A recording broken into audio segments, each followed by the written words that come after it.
Pre-cycling active warm-up by Orange County Physical Therapy, OCPT. Hi guys, this is Dr. Hayes with Orange County Physical Therapy here in Newport Beach. Welcome back to our cycling channel here on YouTube. Today's video is going to be focused on pre-cycling warm-up.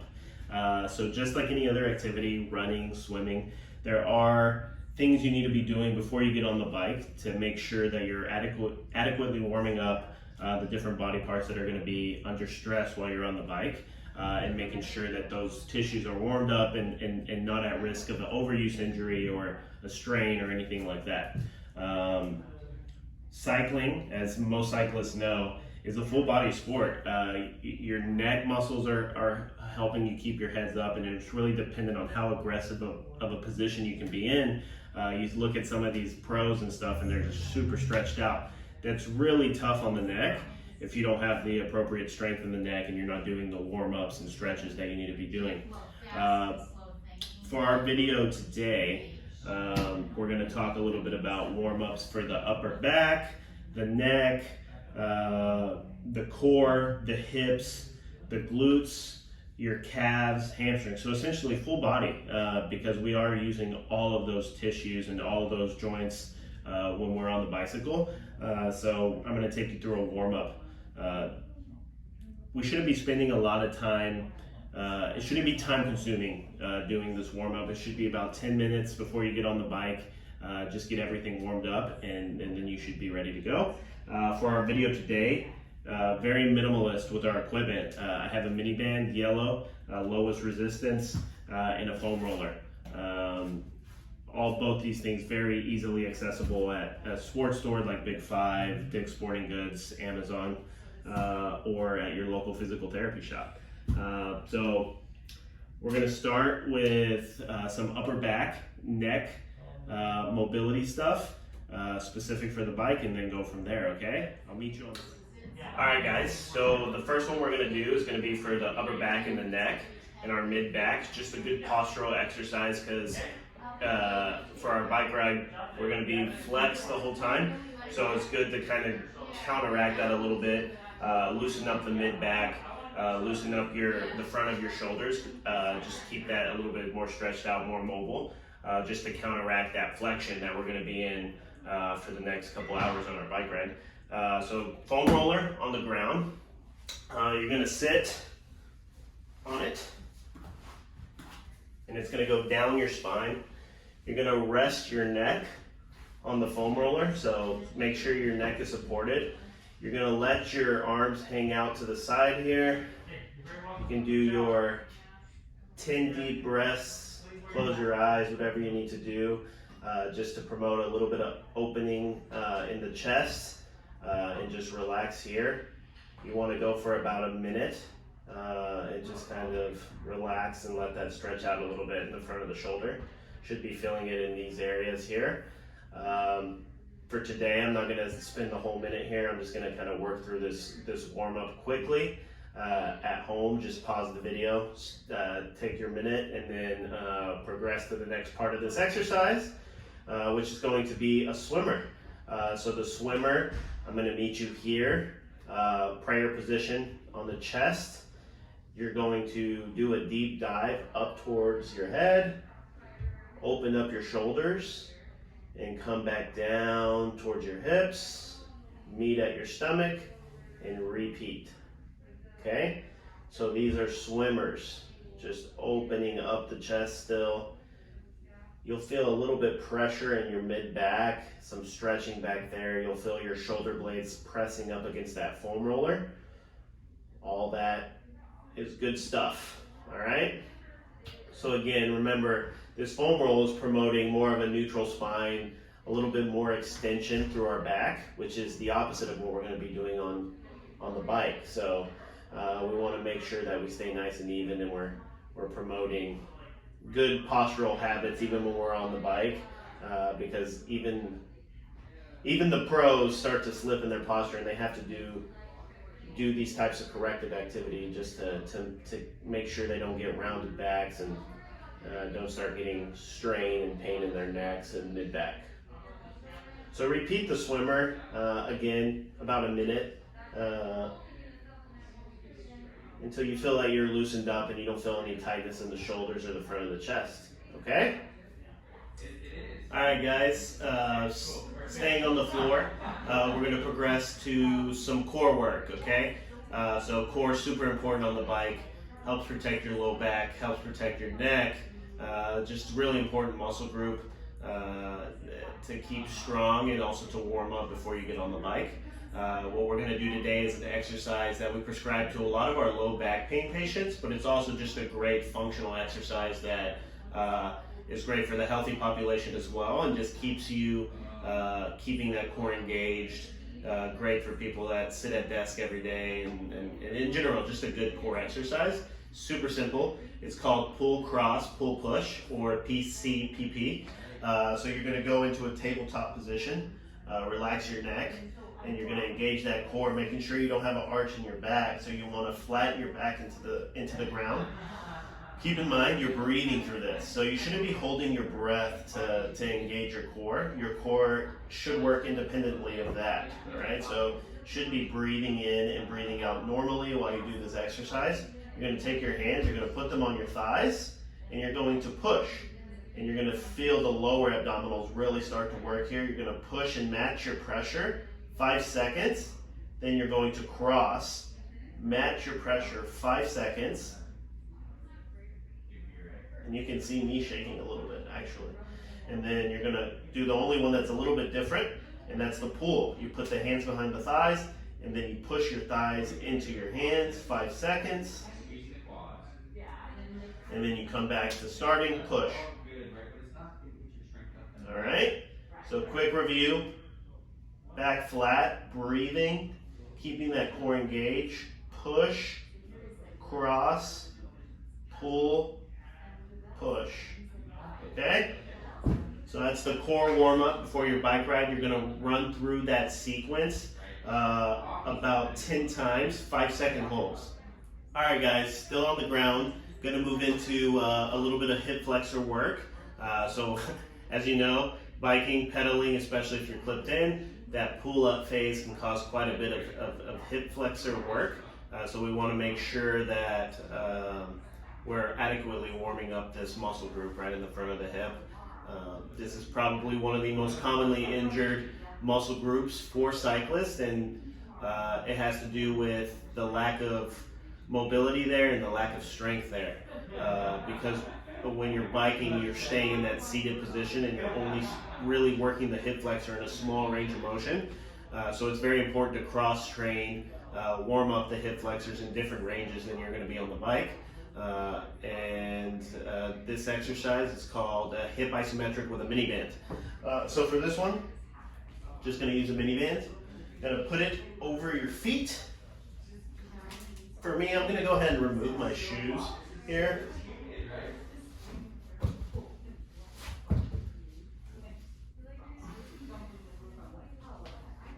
All right, I'm here. So I keep the tension on the band here. I'm going to show you 2 variations. One is going to be keeping one foot on the ground and just flexing this leg towards your chest and alternating back and forth. Okay? So this is very similar to what you would be doing on the bike. So it's a good warm-up. With all these activities, as always, keep that core tucked, keep that spine flat against the ground, and you're breathing through it. So you're not holding your breath while you do this. This is a very easy resistance. Feel free to up it a little bit to the point where you feel by the second set of 10, you've done a little bit of work. You don't want the resistance to be so high that you're wearing yourself out, though, right before your bike ride. Remember, this is a warm-up. So you should feel like, yeah, I'm working a little bit, but it shouldn't be strenuous, okay? A second variation will be legs up, slightly harder here. And from here, you're still gonna alternate. One leg stays nice and still, and that hip flexor is the one that's doing the work, okay? And then you're just alternating back and forth. Again, yellow is the easiest resistance. With our mini bands here, you can play around with that at home. You wanna feel things working, but you also don't want to feel like you're doing a strenuous workout, okay? This one's a little bit more challenging for the core. I'll show you what not to look like. So you don't want to press here and have that back lift off the ground. That's a strain for your back, so you want to avoid that. So keep the core tucked the whole time, okay? Again, this exercise is called hip iso with a mini band, and it is to warm up your hip flexors. All right, guys, continuing on the ground. So we just worked on loosening the low back and getting that posterior chain fired up with those bridges with the hamstrings and the glutes. Now we want to work on the opposite side. We've done some core stuff, we've done some hip flexor stuff, but we also want to work on the quads, quadzillas, which super important muscle group for us cyclists. So a good warm-up activity for that is a straight leg raise. So what you're going to do for a straight leg raise, you're going to lay flat on your back, relax your neck, you're going to engage that core, make sure your back is an arch, you're keeping that flat on the ground, toes are pointed towards you. You're going to squeeze the quad muscles to really lock in that knee and keep it straight, and then you're going to raise that leg without letting your back arch even to your knee, your opposite knee, and then come back down, okay?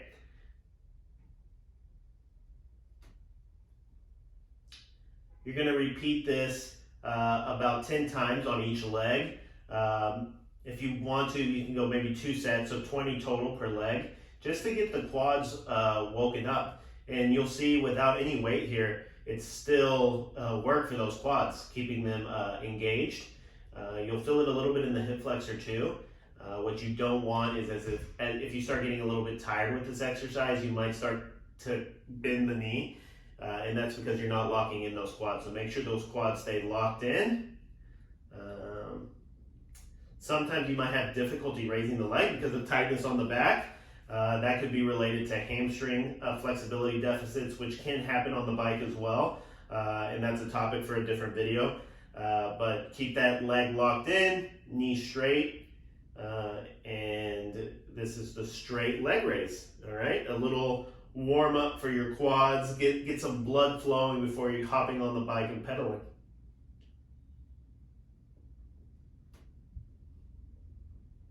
All right, guys, still on the ground, moving on to a little bit of a warm up for range of motion of your lower back.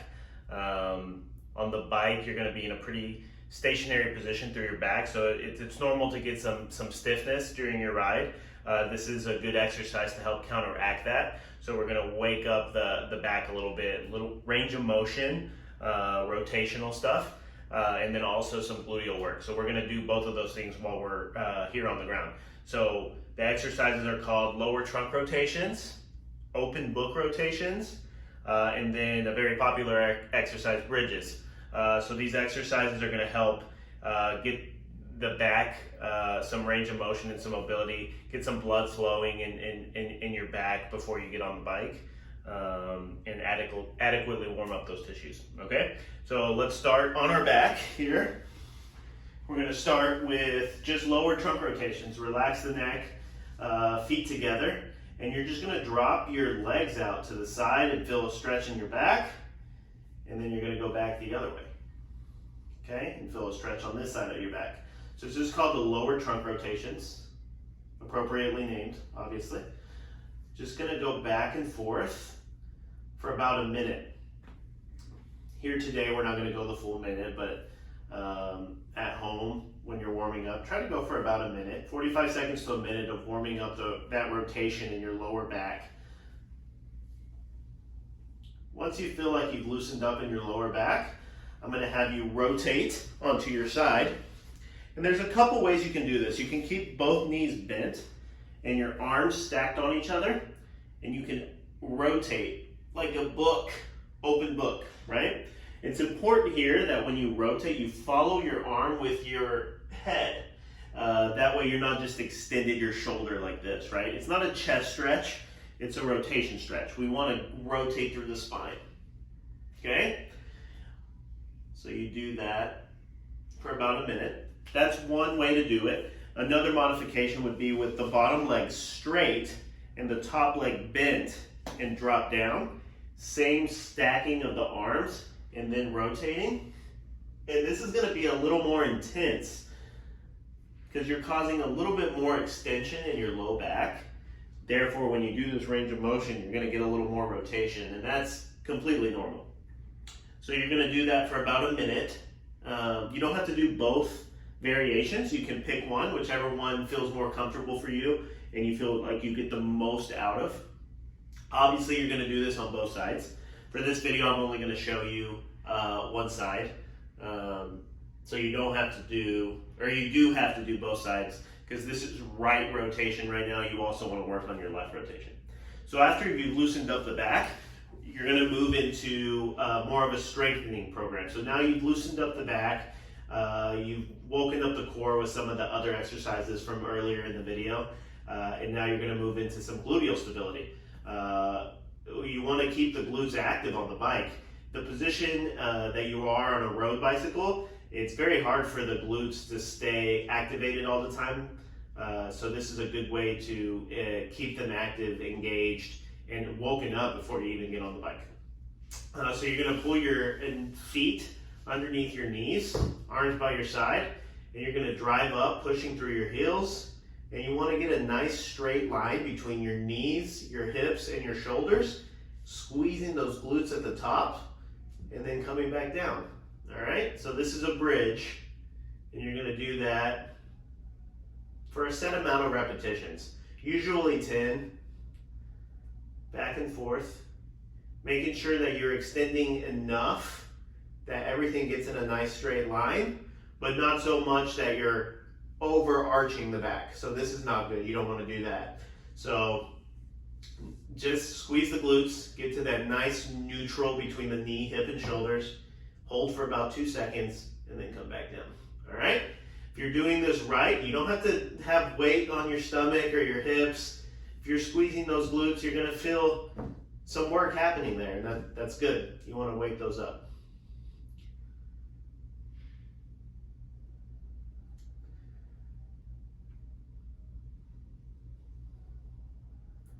So that is the warm-up for the low back. Getting some rotation through your spine with the open book stretch, lower trunk rotations, and then following it up with a little bit of waking up of the gluteal muscles with bridges. So this is, again, a great activity right before a bike ride to keep your back in tip-top shape before getting on the bike. All right, guys. Last set of moves here, pre-warm-up for getting on the bike, and it's for the calves. So calves are workhorses, clipped into the pedals, downstroke. They're workhorse muscles for cycling, so it's very important that we keep them not only flexible and mobile, but also that we keep them strong. So strength is an important factor for them. So we're going to do a little bit of both. We're going to work a little bit on active flexibility, and then waking up and encouraging contraction through the full range of motion of our calves. Because they are often overtrained on bikes. You see developments of Achilles tendonitis, peroneal tendonitis, posterior tib tendonitis. While some of those might not all be the calf, they're all in that general area, and they're constantly active on the bike. So it's important that we are doing our part to keep those tissues healthy. So the first one is just going to be a stretch, and just a simple calf stretch. Here I'm using a half foam roller. You don't need a foam roller technically. You can just find the corner of a wall to do this. It's much easier if you do have a prop like a half foam roller. So what I'm going to do is I'm going to stretch my right side here so you guys can see that closer to the camera. I'm going to put my right foot on that, the ball of my feet right here where the toes kind of meet the foot. I'm going to put that on the foam roller over the most rounded edge, the apex there. And then I'm going to step over with my left, and I'm going to keep my right knee straight here, my hips pointed forward, and I'm going to lean forward until I get a pretty intense stretch through my calf. For me, I'm feeling this really high in the calf, kind of the mid belly of the calf high, and even behind the knee. And I need this. You know, I can really feel this stretch right now. I'm going to hold that for about a minute before I switch to my left side. For the video here, I'm not going to hold a minute, but I just want you guys to see what that looks like. And then I'm going to modify it to a knee bent. So I'm gonna drive my knees over my toes and I'm gonna lunge forward. And this is still a calf stretch, but I'm feeling this a little bit lower, more close to my Achilles tendon. So this is more of a soleus stretch, which is a different muscle group underneath the gastroc part of the calf. So you're gonna feel that one a little bit lower near the calf. And this area also tends to get pretty tight on cyclists, so it's good to keep it loosened up and actively work on it. All right, so I'm gonna hold this soleus stretch for about a minute. At home, I want you holding it for a minute. Here, we're holding it another 5 seconds or so, and then we're moving to the strengthening portion of this. Awesome. All right, I'm gonna kick the foam roller to the side here so you guys have a good view of my legs. And what I'm gonna do here now is I'm gonna do heel raises with a twist. They're called heel raises 2 up, 1 down, okay? So I'm gonna go up on my tippy toes, being careful to stack my body weight down the middle line of my foot, so towards the big toe, not sickling out to the edges. A lot of people do heel raises, they come out like this. You wanna avoid that. You wanna be nice and vertical through your feet, coming up on that big toe and extending up. When I get up, I'm gonna bend my left leg, pick it off the floor, and I'm gonna very slowly control and lower myself back to the ground. I'm gonna put that left foot back down, go up on 2, very slowly go down on 1. So that is 2 up, 1 down. Again, a very appropriately named exercise. 2 up, 1 down. I'm gonna do about 10 here. Again, even on the way down, I'm being careful to stack my weight over that big toe and come down that medial column of the foot, not falling out to the side like that, which can cause some strain to the peroneals and muscles on the outside of the ankle. So we want to make sure that we're stacking the middle of the foot there. Okay? Then you're going to switch and do the same thing on the opposite side. So go up on 2, lift your right foot, go down nice and easy on the left.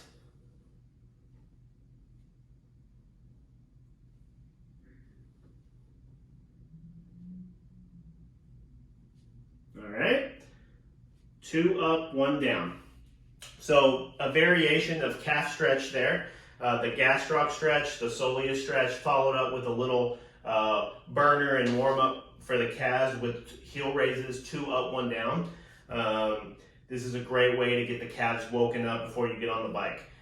So this has been the pre-cycling warm-up recommended by us here at Orange County Physical Therapy at OCPT in Newport Beach. I hope this is informative for you guys, helpful for you guys. This is not the all-inclusive video of exercises that you can do or should do before doing cycling. There's many, many more things that you could do. This is just a great tutorial and a great resource for you guys at home to make sure that you're warming up all the tissues that are involved before getting on the bike. You don't want to get on the bike cold, and this is a good way to get blood flowing, warm up those tissues before you hit it hard on the bicycle. So I hope this has been really informative for you guys. Please feel free to subscribe to our channel. Leave a comment in the comment section. Ask questions. We'd be glad to answer any questions. Recommendations for what you want to see on our cycling channel. We're very open and willing to help you guys, and we want this to be a resource for our cycling community. And we're super pumped that we're doing this channel and super pumped that we have viewers for it. And we hope to reach more cyclists in our community and help more cyclists that may be in pain or just want to be better performers on the bike. Again, I'm Dr. Hayes here at Orange County Physical Therapy, OCPT, in Newport Beach, California. I hope this has been informative, and I'll see you soon.